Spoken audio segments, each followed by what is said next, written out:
আন্দোলন সংগ্রামে রাজপথে আছে। দীর্ঘদিন ধরে এই ফ্যাসিস্ট হাসিনা সরকারের বিরুদ্ধে আন্দোলনরত অবস্থায় তাদের কার্যকর ভূমিকা পালন করছেন। সবারই মিলিত সিদ্ধান্তের পরিপ্রেক্ষিতে সকল জাতীয়তাবাদী শক্তি এবং গণতান্ত্রিক শক্তি ঐক্যবদ্ধভাবে এই আরেকটি প্রহসনের আগামী নির্বাচনের বয়কটের জন্য, বর্জনের জন্য এবং জনগণকে সেই নির্বাচন থেকে দূরে থাকার জন্য এই কর্মসূচি গ্রহণ করেছে। তাই প্রক্রিয়ার অংশ হিসাবে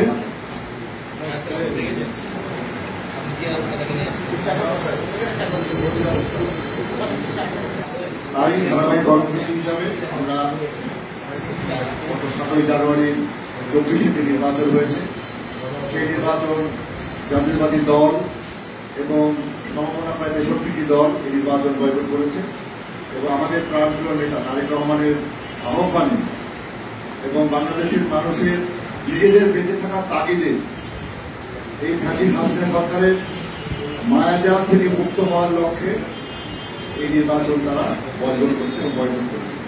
আমরা দেখেছি প্রায় 90% মানুষ, বাংলাদেশের 18 কোটি মানুষের মধ্যে প্রায় 15 কোটি মানুষের বেশি মানুষই এই নির্বাচনে অংশগ্রহণ করেননি।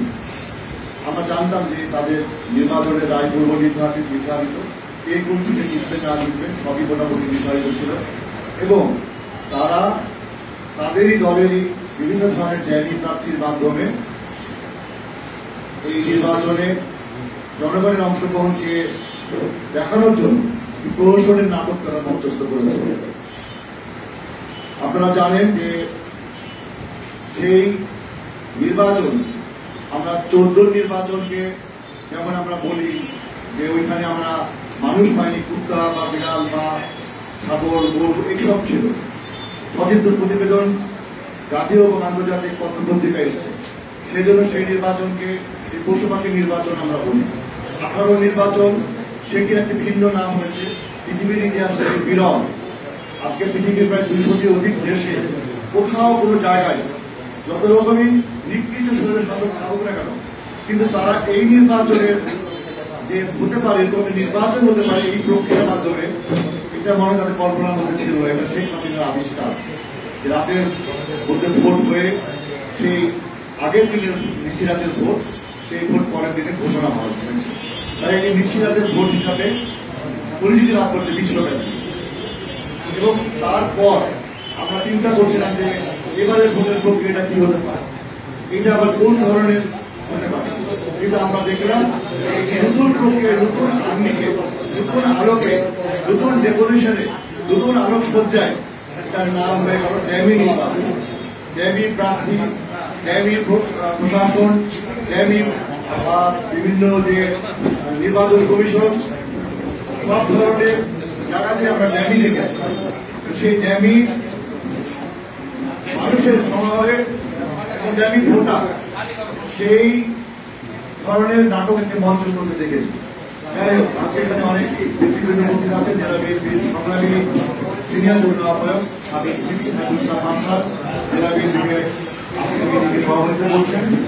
উপস্থিত আছেন সদস্য সচিব বিশ্বনাথ সরকার, উপস্থিত আছেন জেলা কেন্দ্রীয় কমিটির সদস্য, জেলা বিএনপি সদস্য দেওয়াশিস সাহেব মধু এবং জেলা বিএনপি সবার নাম বলেছে। আমাকে আমার নাম বলা যাচ্ছে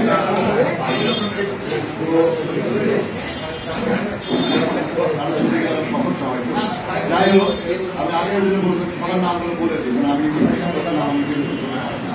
যাই হোক, আমরা যেটা বলতে চাচ্ছিলাম যে আমাদের ধারাবাহিকভাবে একটি স্কাইপি মিটিং এর মাধ্যমে মাননীয় ভারপ্রাপ্ত চেয়ারম্যান উনি নির্দেশনা দিয়েছিলেন যে এই নির্বাচনকে 7 জানুয়ারি নির্বাচনের মতো প্রহসনের নির্বাচনে পরিণত করার জন্য এবং প্রহসনের নির্বাচনে রূপ দেওয়ার জন্য শেখ হাসিনা তার দিয়ে ছক সে রেখেছে, কিন্তু আমাদের কি করণীয় সে বিষয়ে আমাদের মতামত দিয়েছিলেন এবং 10টি বিভাগের সাংগঠনিক সম্পাদক বৃন্দ এবং তারপরে সিনিয়র যুগ্ম মহাসচিব ছিলেন, ওখানে যুগ্ম আহ্বায়ক আমাদের আলাদা ভাই ছিলেন।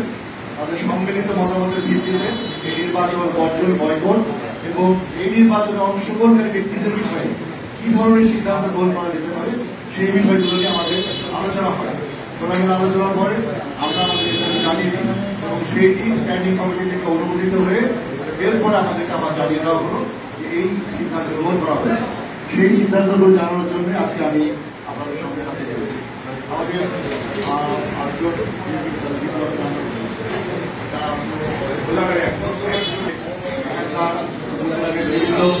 তাদের উপস্থিতির হার, বিশেষ করে যেহেতু এই আজকে কর্মসূচিটা আজকে এই ব্রিফিং সেশন, এটা দ্বিতীয়তর মিটিং সাংগঠনিক কোনো কর্মসূচি বা সাংগঠনিক কর্মকাণ্ড বা সাংগঠনিক কাঠামো নিয়ে আলোচনা হবে না।